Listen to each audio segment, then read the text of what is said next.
What's up, guys? I got a special one for you today.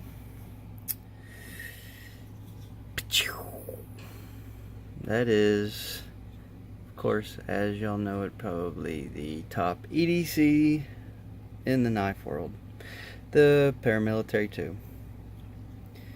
You can tell this one's a little different. Okay, so quick story on that one. So this is my first spyderco, so that makes it a pretty big deal, and I wanted it to be kind of unique and special to me because it's the first PM2 I'd ever had, and I'd read so much on the forum, everybody just raving about this knife, and so I finally decided to just see what all the hype was about. And I gotta tell you, it's justified, because this dude right here is probably one of my favorite knives.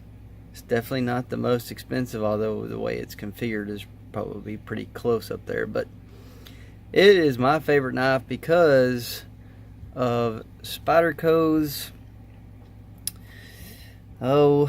their philosophy of use, I guess you could say, behind this knife is what makes it so great. Okay, so first off, most other knife companies I come in contact with, which is the main three knife companies I deal with: Spyderco, Benchmade, Zero Tolerance. They all make, Zero Tolerance makes really good knives. Benchmade makes pretty good knives, but the difference is their blade and the blade geometry. Okay, so most of their knives, you have a saber grind that's not real high on a lot of their knives. Some of them, they might have a full flat, but not like this. This is more of a what do they call it, a distal grind. I may be getting that wrong. Distal taper, I think. Okay, so this is in CPM crew wear, my first one, crew wear too. Phenomenal steel. I put a 13-degree full mirror on it. I had it at 15. Original factory grind was 15, and I decided just to take it on down to 13 to see what it would do. And I've got to tell you, that's the sharpest knife I own and the sharpest knife I've ever handled. It is every bit of an HHT 4 level sharpness, which, if y'all don't know what that is, that's a hanging hair test.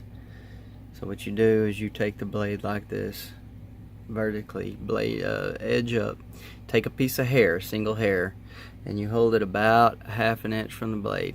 Okay, and when you touch it to that blade, depending on how the hair behaves, will let you know how keen that edge is.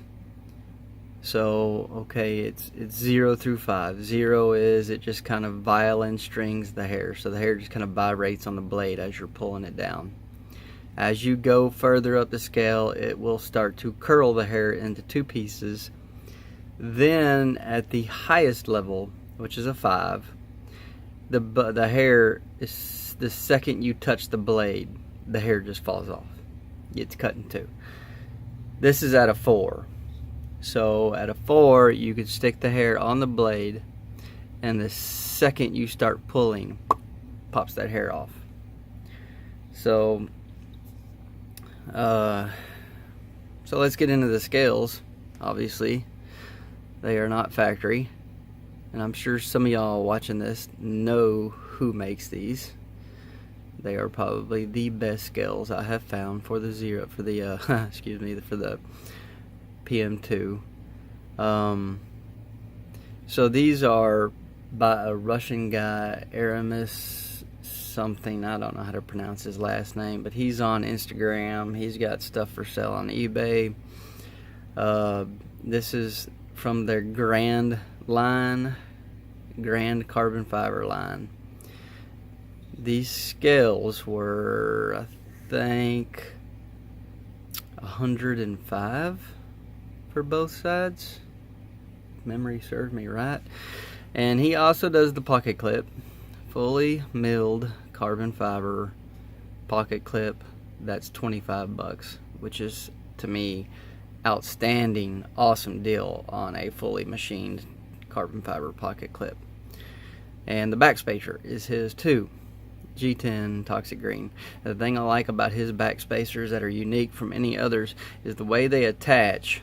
The backspacer runs along here and then curves around like this.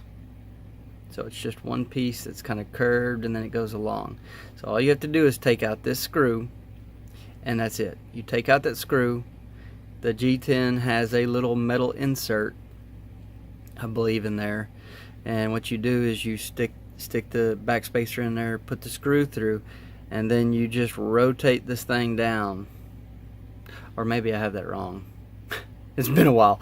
You may actually insert it into the lanyard hole first, do that little rounded piece, choop, clips in there, and then you swing it down, yeah, and then you put the screw back in it. So you don't have to take the knife apart, which is a nice thing. And this one is, I mean, it's drop shut.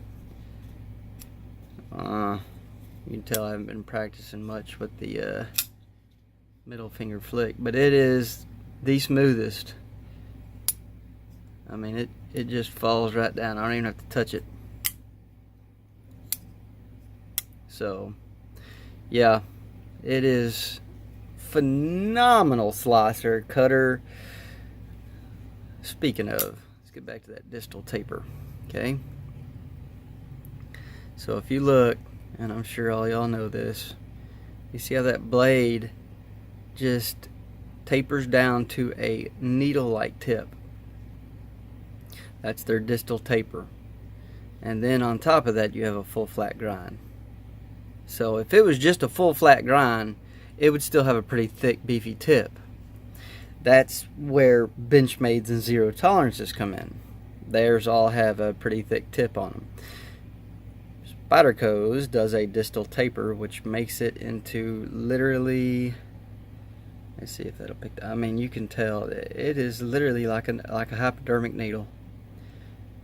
This thing works better for digging splinters out of your hand better than any set of tweezers I have ever come across.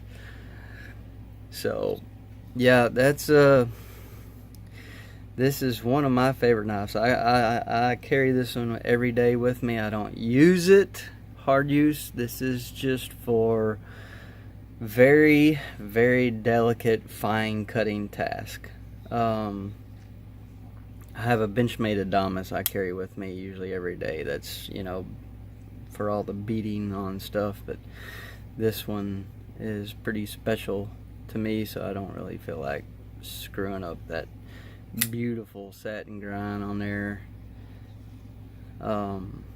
This was a Blade HQ Knife Center exclusive CPM crew wear paramilitary 3 that came with a smooth G10 handles. So, you know, I'm sure there's 5 million videos on YouTube on this knife because it is that good. It really is. I mean, it's just crazy to me. You can have a $155 knife, so simplistic yet so capable, and such a phenomenal performance in its job, which is cutting, slicing. So there you go, the PM2 in all its glory and awesomeness. Enjoy.